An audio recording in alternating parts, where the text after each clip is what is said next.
এই কারণে রোমানদের যেই প্রবাদ আছে যে তুমি যদি কাউকে আক্রমণ করতে চাও তাহলে আগে তাকে কুকুর বানিয়ে দাও, কারণ কুকুরের কোনো মানবতা নাই, কুকুরকে মারলে কেউ কিছু বলে না। এই জন্য ডিহিউম্যানাইজ অর্থাৎ ইসলামপন্থী বিশেষ করে কওমিপন্থীদেরকে এমনভাবে সমাজে উপস্থাপন করা হচ্ছে তারা রাষ্ট্রের যোগ্য না, তারা ক্ষমতার যোগ্য না, তারা সংসদের যোগ্য না।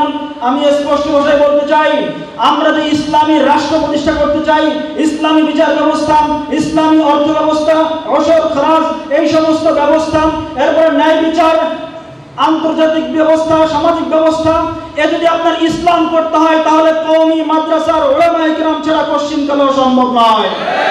যাদের কাছে ইসলাম নাই, যারা ব্রিটিশ প্রবর্তিত বিচার ব্যবস্থায় অ্যাডভোকেট হয়, তারা কোশ্চিনকালেও ইসলামী বিচার ব্যবস্থা পরিচালিত করতে পারবে না।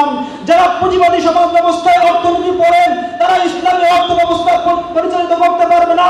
সুতরাং যদি মানবতার মুক্তি যেতে হয়, যদি শান্তির মুক্তি যেতে হয়, যদি বাংলাদেশের মুক্তি যেতে হয়, তাহলে আমাদের দলা হুজুরকে জয় করতে হবে। সংগ্রামী সাথী বন্ধুগণ, আরেকটি কথা বলি যে আমাদের বিরুদ্ধে অপপ্রচার চালানো হয়, হাফেজ হুজুরের আগ পর্যন্ত নাকি আমরা আন্দোলন করতাম না।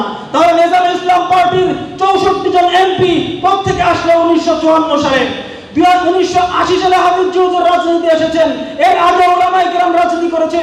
উলামায়ে কিরাম নবীজি সাল্লাল্লাহু আলাইহি ওয়াসাল্লামের কাছ থেকে উত্তরাধিকার সূত্রে এই রাজনীতি পেয়েছেন। সুতরাং এই রাজনীতি আমরা করেই যাব। সর্বশেষ কথা, আমরা বাংলাদেশ খেলাফত মজলিস ইসলামের জন্য রাজনীতি করি। এখানে দুইটা বিষয়, একটা হচ্ছে ক্ষমতার জন্য রাজনীতি করা, আর একটা হচ্ছে ইসলামের জন্য রাজনীতি করা। পার্থক্য কি?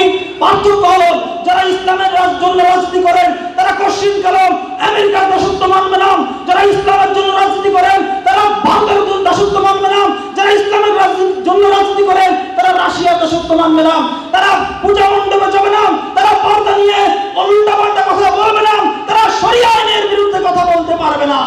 কিন্তু যারা ক্ষমতার জন্য রাজনীতি করেন, নাম হতে পারে ইসলামী, কিন্তু এই ক্ষমতার জন্য কখনো আমেরিকার কাছে, কখনো দিল্লির কাছে, কখনো রাশিয়ার কাছে, কখনো পূজা মণ্ডপে নিয়ে ভোট চাবেন, তারা মূলত ইসলামের নামে ধান্দাবাজি করতেছে।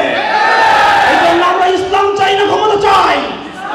ইসলাম নিয়ে বাঁচতে হবে, ইসলাম ছাড়া মুক্তি নাই। যদি ইসলামী রাষ্ট্র প্রতিষ্ঠা করতে পারি তাহলে ন্যায় বিচার প্রতিষ্ঠা হবে, সামাজিক বৈষম্য দূর হবে।